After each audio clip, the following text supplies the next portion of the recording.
Hello friends, and welcome back to my channel. I have another little chattier video with you today that was inspired off of a really awesome recent client interaction that I had that has just been like bouncing around in my brain so much lately that I was like, I have to talk about this. I just have to sit down and make a video about this.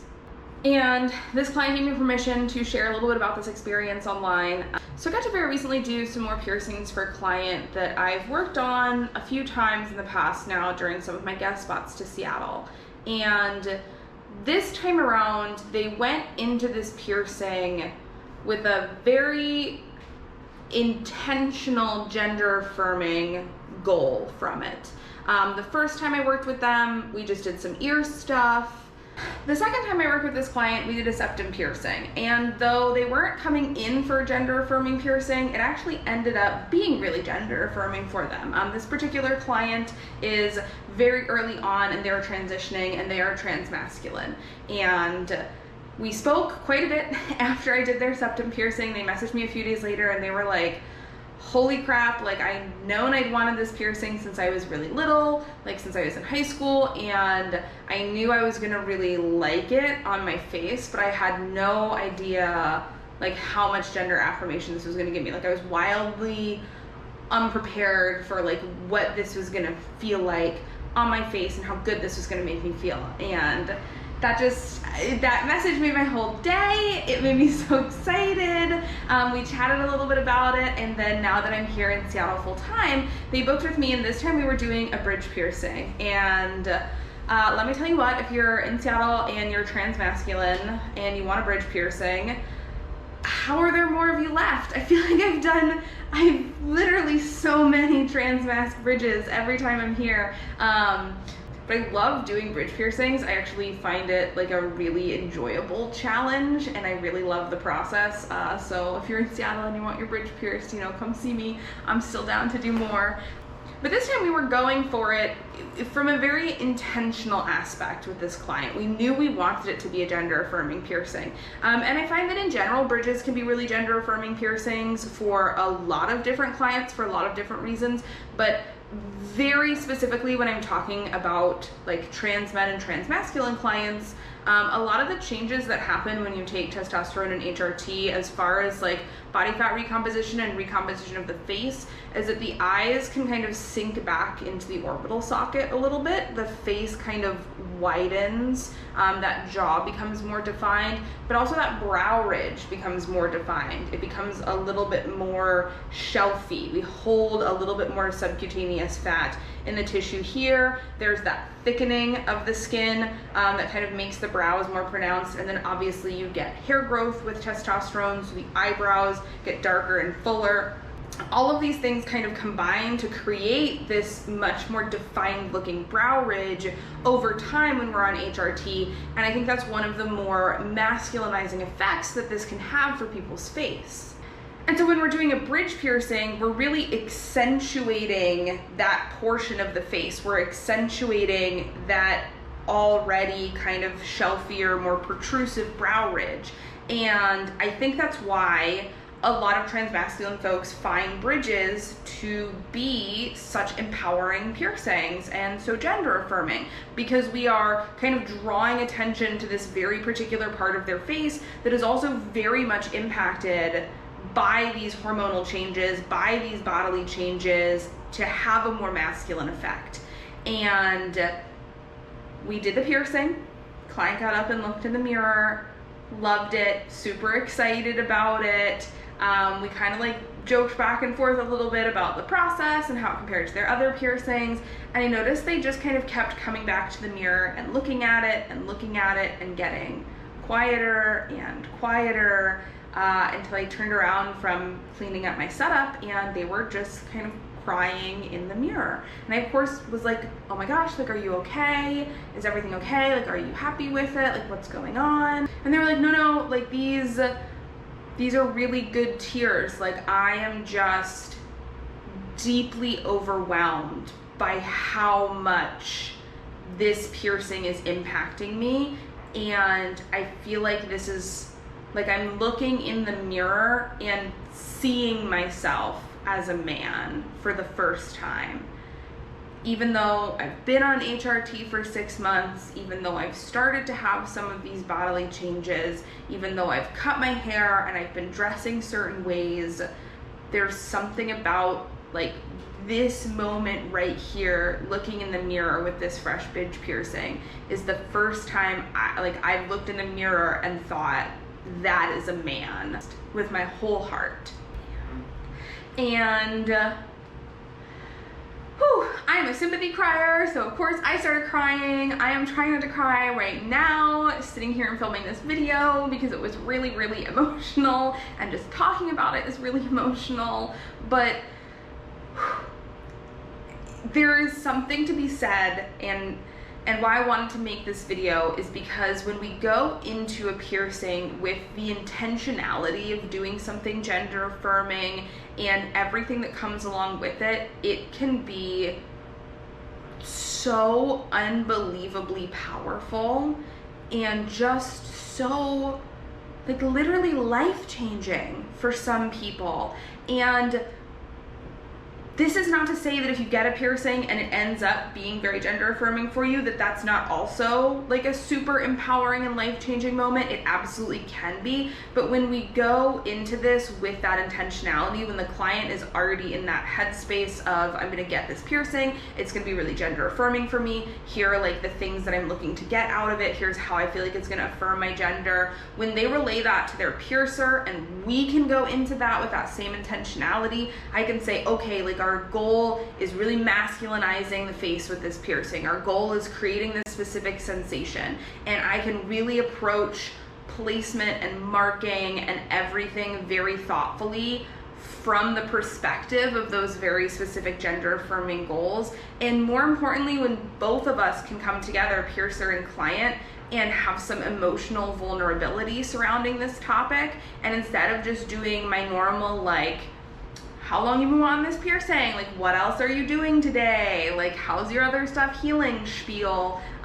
We can sit there and kind of talk a little bit more like, okay, like, what does gender mean for you? What does gender look like for you?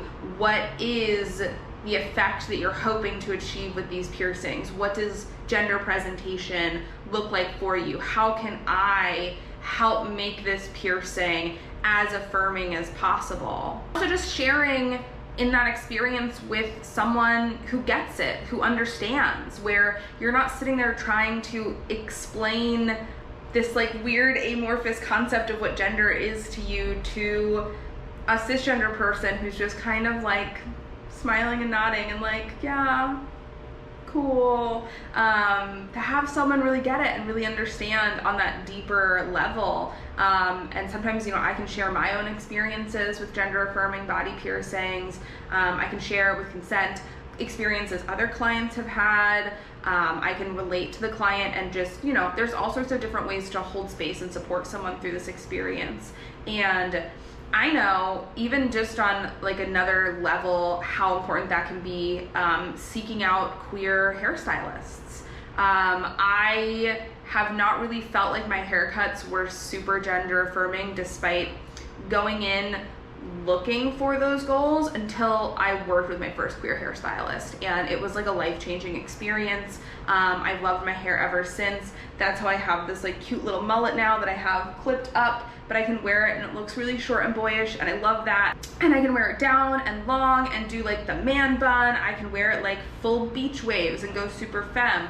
It's super gender affirming, and a lot of the affirmation that came from this haircut, you know, was seeing a good stylist who did a good haircut, but also seeing a queer hairstylist who got it, who understood what I was going for, where I didn't feel awkward or uncomfortable explaining some of those concepts surrounding gender and androgyny and presentation, and where I wasn't just constantly in the back of my head wondering if what I was saying makes sense. Like, just being in queer space and in queer community with other queer and trans folks, especially when you're doing something to your body like this, is incredible, and it's so empowering.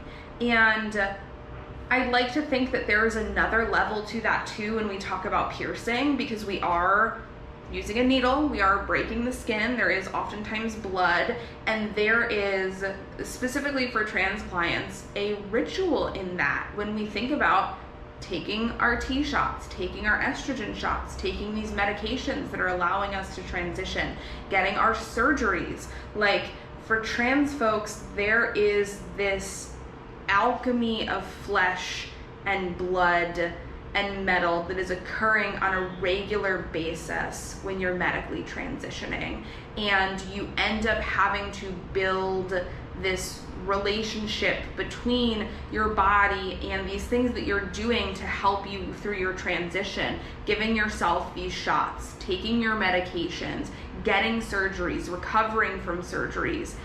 We become so much more intimately connected to the process of creating wounds and breaking the skin and handling our own blood, and really having a very physical, very visceral, hands-on connection with the creation of our truest self, with the creation of our body, what we want to look like, the space we want to occupy in this world, that is on a complete different level from, you know, cutting hair or painting your nails or even working out on the gym. So there is, I think, a lot of power in these moments that involve breaking the skin and experiencing blood. And there is something that does have echoes of, you know, your weekly T shot, your weekly estrogen shot. There's this connection in the body with these things, that adrenaline and endorphin rush that comes from breaking your skin, those like little warm fuzzies afterwards. And piercing can oftentimes provide that on another level, especially the vulnerability of having someone else do the piercing for you, especially if you usually do your own shots and your own injections yourself. Sometimes that vulnerability and giving up that control to another person is really hard, but also really powerful.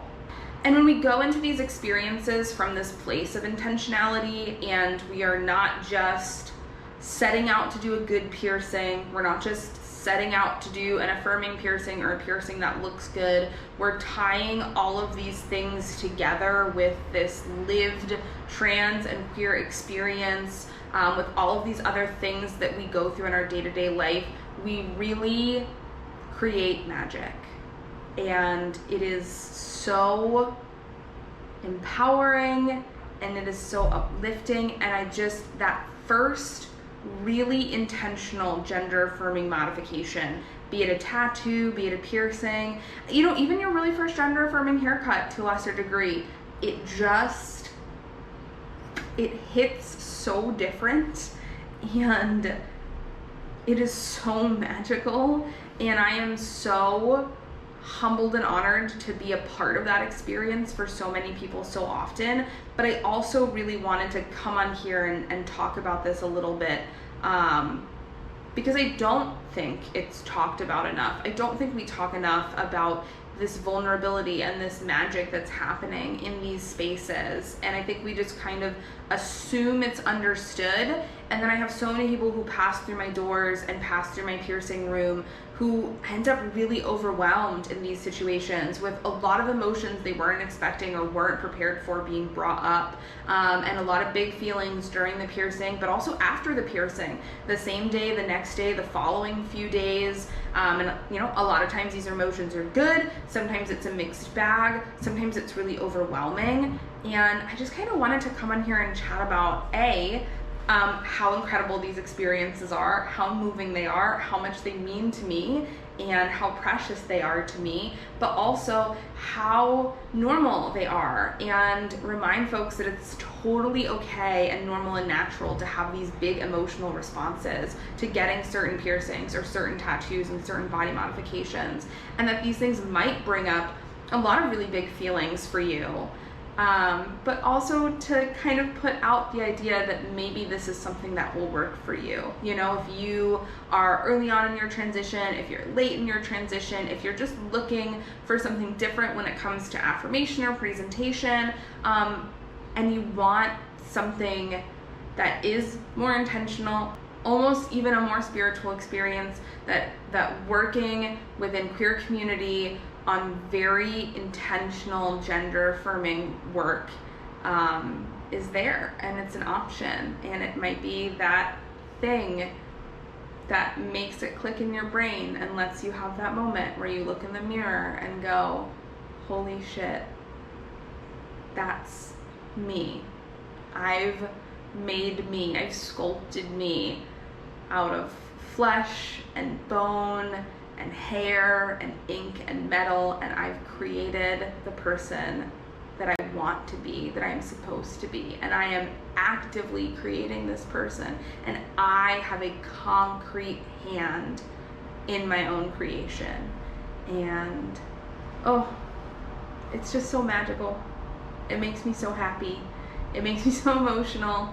And it's probably my favorite work that I get to do. I'm gonna end this video here before I literally completely fall apart and start totally crying, because I got other stuff I gotta do today. We can schedule a cry session later. Whew. I love this stuff so much. Thank you all for supporting me. Thank you for coming to see me and be vulnerable with me and let me be a part of these experiences for you. And thanks for letting me chat about this experience that I got to be a part of that was just so magical. And hopefully I was able to share just a little bit of that magic with you today. Have a wonderful rest of your day, and I'm sure we'll sit down and chat again soon. Bye.